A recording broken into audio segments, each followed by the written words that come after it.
Gam, welcome to Miami. And Thank you, Kartik. Messi has been the topic of conversation at this conference, and he's been the topic of conversation globally now for 16 or 17 years. No one has covered him as in depth historically as you have. So let's start with the first book and writing your first edition in 2013 and the process to get the access and write that book that gave us such an understanding of Messi and his family. So I'd written two books at the time, one on Liverpool and that amazing Champions League final in Istanbul in 2005 with Rafa Benitez. Then for a period we couldn't find something to write about, and then Pep Guardiola started doing the things that he did. So I spoke to him and we did Another Way of Winning. And if you do Pep Guardiola, you have to do Messi. You have to try to understand where he comes from, who is he, and why does he do the things he does, and why almost won games on his own since he was 20. So logically, having been successful at the two people that I spoke to do the two previous books, I went to the Messi family and said, right, I want to do a book about Messi. And they said, no chance, no chance. Not only are we not going to help you, we don't support any book because there's been some telling stories that are not true about Leo. They never came to us as double checking. So, but I plan to do that. Nah. I said that there is, in Argentina and Spain, everybody knows Leo. This was going to be like all my books, first in English for Orion Publishers. And I said, in Argentina and Spain, everybody knows about Leo. But in the international world, I think they know that he's very, very good, and they know that as a kid, he needed hormones to grow naturally. That's the two things that people seem to know. And they said, sorry, no, but bring in a couple of weeks, see if we change our mind. And this very important person in Messi's story picked the phone up 2 weeks later, and he says, look, we've been thinking that in the world, people only know two things about Messi, one that is very good and the other one about the hormone story, so I think we should help you. I said, great analysis, I said. And then just that knock doors, they said, talk to people, and tell us who you're talking to, because there are people that make things up about Leo. People that say that they were their teachers or their coaches, and that was not true. So I said, okay, that's how it all started. And 2 years later, after a lot of traveling, a lot of conversations, a lot of research, they came back to me and said, okay, we're happy with what you've done, and if you want to call it authorized, go ahead and do it. So I picked the word, and the word is in every cover of every update, and there's been 5 already of the Messi biography. So our understanding of his upbringing in Argentina and the culture he grew up in and then brought to Barcelona comes largely from your book and from your time you spent in Argentina researching that first edition. Well, the thing is, Leo, the Messi family could have gone to Australia before Leo was born. This is one of many families in Argentina that wanted to emigrate for a better life. It was in the beginning of the 21st century, Argentina was in a difficult place, and many people left. If Leo had gone or was born in Australia, I think he would have been still playing the World Cup with Australia, and we will talk to him, look at him and think, he's good. He dribbles, he does stuff. He's good at this Australian kid.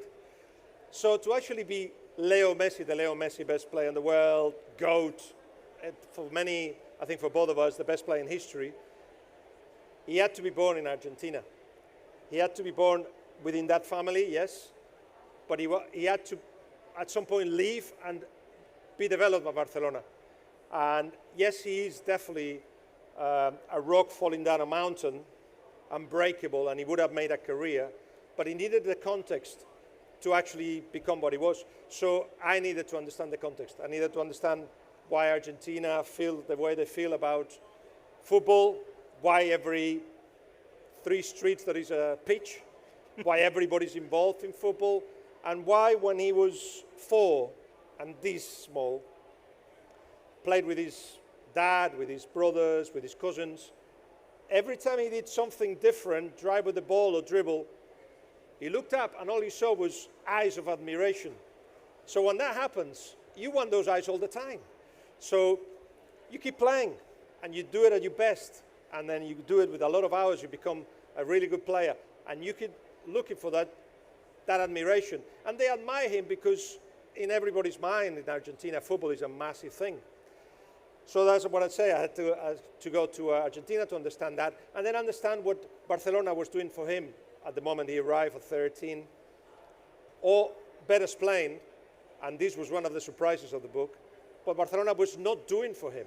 At the beginning, he was, in the first 15 days when he was there for the trial, the guy that was supposed to approve his signing wasn't there. He was somewhere else.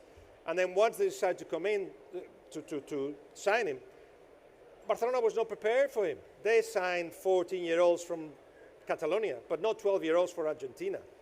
So he needed those injections that allow him to grow naturally. Barcelona didn't pay for them. It was his agent who paid for them. Barcelona didn't do a lot when he broke his leg, and when red tape meant that he couldn't play. They didn't do a lot. But yes, eventually when he started playing regularly for Barcelona, and once he decided to stay, Barcelona was the perfect context. A team, a club that developed players in the same way from the moment they turned to the first team. And every step along the way, he was the best player of that team, which meant that everybody adapted to that. And of course, when he got to the first team, 17-year-old, it was the first training session. Ronaldinho was there, and Ronaldinho told a friend of mine, that guy, this is first training session, right? At 17 he was. That guy's going to be the best player in the world. Ronaldinho was the best player in the world. So he had a very good vision of what he was going to become. He breaks out under Frank Rijkaard in the 2006-2007 season, takes it to a level we've never seen a human being play football at under Pep, who you've written a biography about. Continues in that Barcelona system until 2021, till the summer of 2021. Your updated edition, which has just come out in Europe and which is going to come out in the United States shortly, takes us through that summer. Copa America, Argentina wins Copa America, but then he makes a transfer move. He leaves Barcelona for the first time. So walk us through that. That was a difficult time because you have to understand that the psychology of Leo and his family, he needs to be surrounded by people he trusts. He needs to be surrounded, he needs to be in an atmosphere that he feels comfortable with. So he has adapted Castelldefels, outside Barcelona where he lives, to make it a little Rosario. He goes to the Argentinian restaurants. There is a supermarket that keeps Argentinian stuff. He felt at home. So with that, he could grow. When that flow moves, when there is a little bit of an emotional hurricane, which was him coming back from holidays that summer, thinking he was going to sign a contract for Barcelona, and being told, sorry, no, there's no contract. We don't keep you. The whole world collapsed. And he talks about when his dad came home to tell him that it was not going to happen, that they're going to have to find somewhere else to play, how he cried, how he had to go to his wife, who was in the kitchen at the time, both of them crying. The kids who were in the garden, they had to tell the kids, and the kids were crying. So that was not expected, and they were not prepared for it. And they were not prepared to such a point that going to PSG was like, and what do we do now? And Jorge said, well, we are at the beginning of August. There is this PSG offer. Seems to be the best, but there isn't a lot more. Because if you bring Leo, there's so much you have to do, for everything to fall in place. So PSG had to be.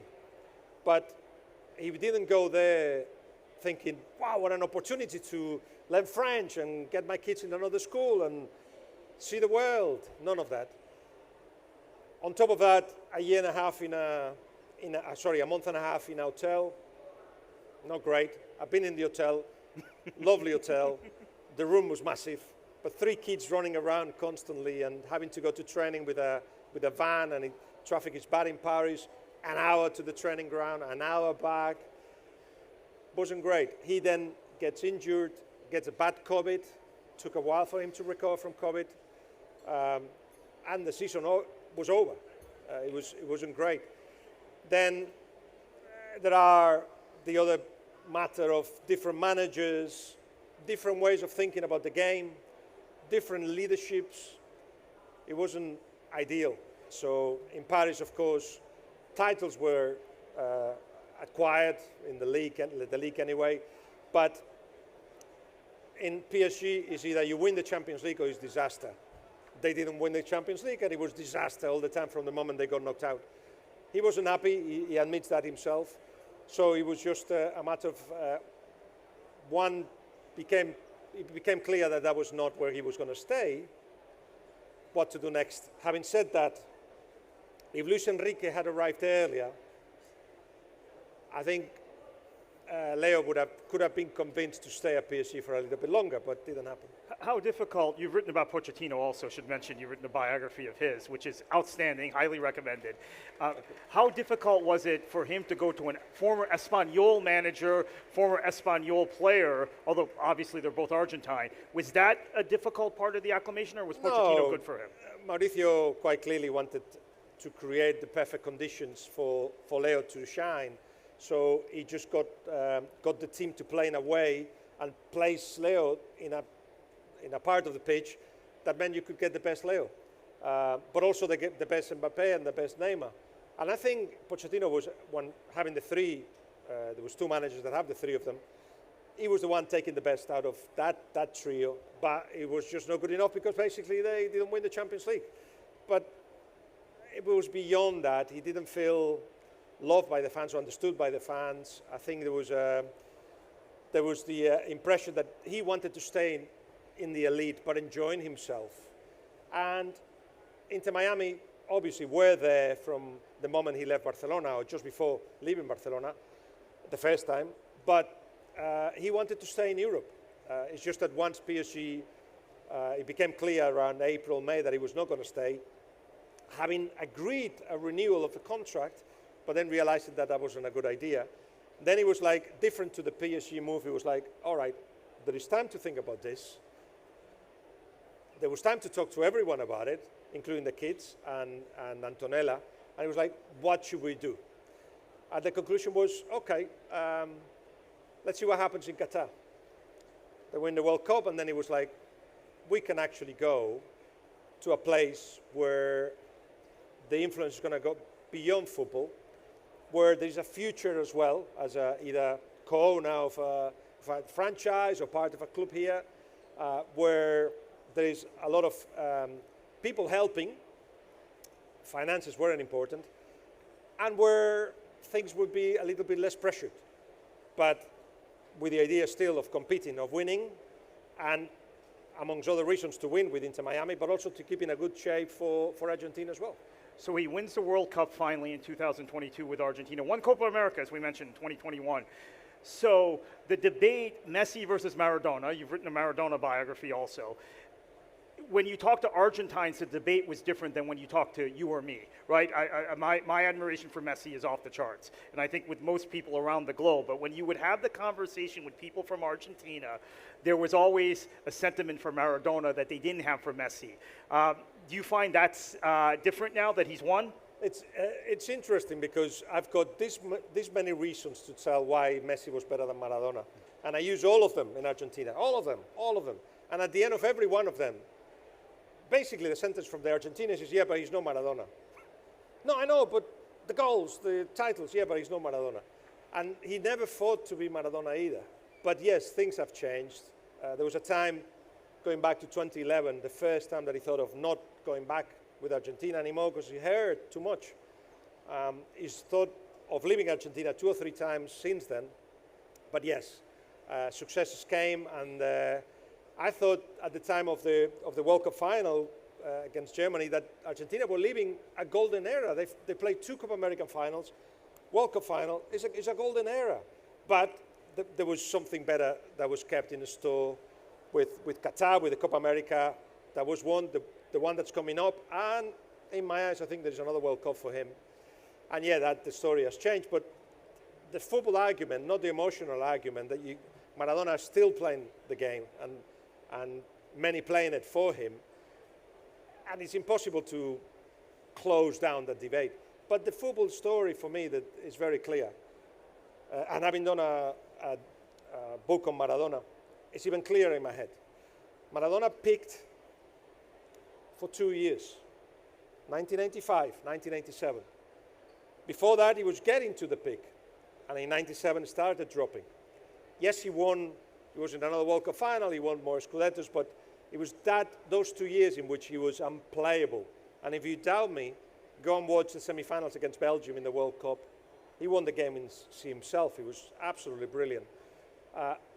Messi has done it for 17 years. 17 years. Nobody ever in the history of the game has scored more goals and assisted more than Messi in finals. It's almost like he's intervening 1 goal per game in finals when it matters the most. That should be enough. But then, of course, he's no Maradona. 2006, 2007, as I mentioned, he hits the apex under Frank Rijkaard. He's still at the apex 17 years later. With your understanding of him, you being the authorized biographer, how does someone stay at that top level in that condition, that level of fitness, that level of skill for 17 years? It's impossible. There's a touch of humbleness because if you think you are so good that you don't need to work, you will drop at some point and you won't be able to pick yourself up. So he's always been very aware that there were ways to do things better. So at first, he was really pissed off having to get rid of Coca-Cola and pizzas, but he was 19. And after that, he realized that injuries had related to what he was eating. So later on, 22, 23, some of the injuries persisted, so he started having a nutritionist in Italy and changed. Again, at 26, 27, started going to the gym a little bit more. And his body now is better than his body at 21. He keeps his body in such a good shape because otherwise he wouldn't have been able to keep up, as you say. Now, there is this myth that he doesn't train. What he does is that perhaps he doesn't spend an hour in the gym, but he competes every training session as if it was the last one. And that keeps him, because he's naturally competitive. And again, that keeps his shape up. When you play for a team like PSG or Barcelona, you don't train that much anyway because you play twice a week. That keeps the fitness levels up. But in terms of training sessions, if anybody had any doubt of how big he was, there was one story that Iniesta told me and Xavi told me as well, and Leo confirmed. In 2010, we all thought that Spain, having won the World Cup and having won the European Championships 2 years previously, it was the time to give homages, individual homages, like the Ballon d'Or to Xavi and Iniesta. And the trio of players, the best in the world, were Xavi, Iniesta, and Messi. And they didn't know. They went to Paris not knowing who was going to win it. So they get there, and there was a bit of tension on the plane, everybody talking to the group. And then, of course, they're sitting and they hear that the Ballon d'Or winner is Leo Messi. And for Xavi and Iniesta, it was like, what a shame, but at the same time, it was like, well, of course. Of course, it has to be Leo. But it remained the feeling that, what a shame that Iniesta and Xavi were not homaged in such a high period for football and for Spain. Anyway, they go back to Barcelona, training session in the afternoon the next day. And Leo just picked the ball, and it was like goal after goal after goal. Picked the ball, stole the ball, dribbled, and Xavi went to Iniesta and says, and that's why. Of course it is. Of course it is. It's the best. Highest praise from two of the greatest players we've seen also in Xavi and Iniesta. The book is now out, the newest edition, 5th edition, I believe it is. 5th edition. So where can we find it? So in America, it'll be in the shops from February, in the UK from tomorrow. I think in Amazon you can somehow get it shipped to America. But yeah, in Spanish it will be in the updated version because the latest one came out 6 months ago. It'll be back in April in Spanish, and I don't know about the other 18 languages, but those are the big ones.